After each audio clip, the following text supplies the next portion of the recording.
Hannah, a 28-year-old architect, is leaving her office late one evening, feeling the exhaustion of a long day settle into her bones. She's never been one for socializing, and when she walks into her favorite cafe to grab a quick coffee, she never expects to run into him. Seok-jin, the CEO of a rival company, is sitting at the corner table, his eyes focused on his phone. He notices her and, without a hint of hesitation, walks toward her. He's the kind of man who commands attention without trying. His tailored suit and composed demeanor send a chill down her spine. "Hannah," Seok-jin says, his voice calm, almost too smooth. "I need you to marry me." Hannah stares at him, blinking in disbelief. "What? Are you out of your mind?" Seok-jin sits down uninvited, the tension in the air thickening. "A contract marriage. I need you to pretend to be my wife for 1 year. It's for the company, to protect my reputation. You'll be well compensated."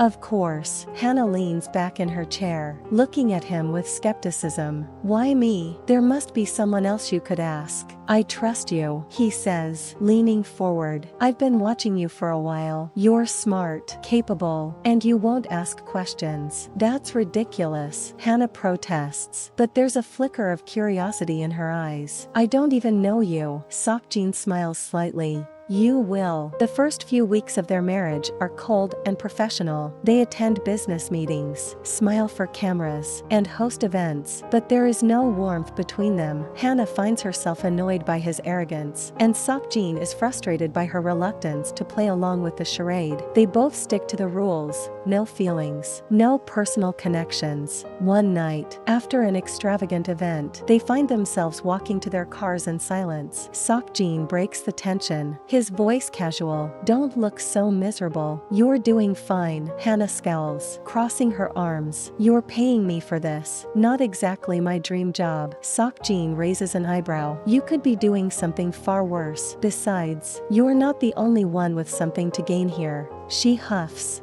"Like what?" "I'm saving my company. I have no choice." Weeks pass, and Hannah begins to notice small changes in Seok-jin. His icy demeanor starts to soften around her. At a company dinner, he asks her to join him in a private conversation away from the crowd. "Hannah," Seok-jin starts, his voice low, "I appreciate you. I know this isn't easy for you." She stares at him, confused. "Appreciate me? For what?" "For helping me keep up appearances. You're better at this than I thought." "I owe you." Her heart skips a beat at his unexpected words, but she quickly masks her feelings. "Don't get too sentimental now. We're still just partners in this, right?" Seok-jin looks at her with an intensity that makes her feel exposed. "Yes, but I'm not just doing this for the company. I didn't expect it to be like this." The words hang in the air between them, and for a moment, Hannah feels something she hasn't felt in years. One evening, after a long day of work, Seok-jin insists on walking her home. It's an unusually chilly night, and Hannah shivers in the cold. Seok-jin notices and offers her his jacket. She hesitates, but accepts. "Why are you always so distant?" she asks, breaking the silence between them. Seok-jin looks at her, his face unreadable. "It's easier this way. No one gets hurt." Hannah laughs bitterly. "So, that's it? You just shut people out to avoid feeling anything?" For the first time, she sees a flicker of vulnerability in his eyes. "I guess I never thought anyone would care enough to make me feel different." She pauses, looking at him for a long moment. "Maybe you're wrong." Their eyes lock. And suddenly, it feels like everything has changed. The space between them, once cold and distant, feels warmer now. Hannah doesn't know when it happened, but her heart is racing. Weeks pass, and Hannah starts to fall for Seok-jin. Despite herself, he's not the man she thought he was. He's thoughtful, caring, and even funny when he lets his guard down. They start sharing late-night dinners together, exchanging stories about their childhoods and laughing at silly jokes. One night, as they're walking through a quiet park after dinner, Seok-jin stops in his tracks, turning to face her. "Hannah, Before he can finish, she speaks, her voice shaky. "Seok-jin, I can't do this anymore. This contract, it was supposed to be simple, but now, I've started to care about you." He looks at her, his face a mask of uncertainty. "What do you mean?" She takes a deep breath. "I mean that I've fallen for you.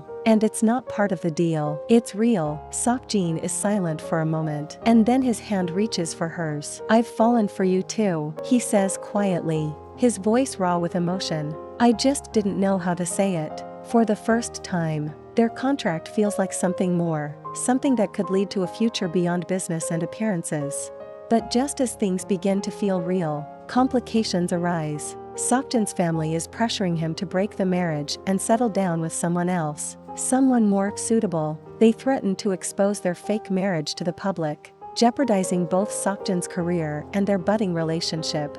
Hannah, feeling torn between her love for him and her own personal pride, pulls away, afraid of the damage their relationship could cause.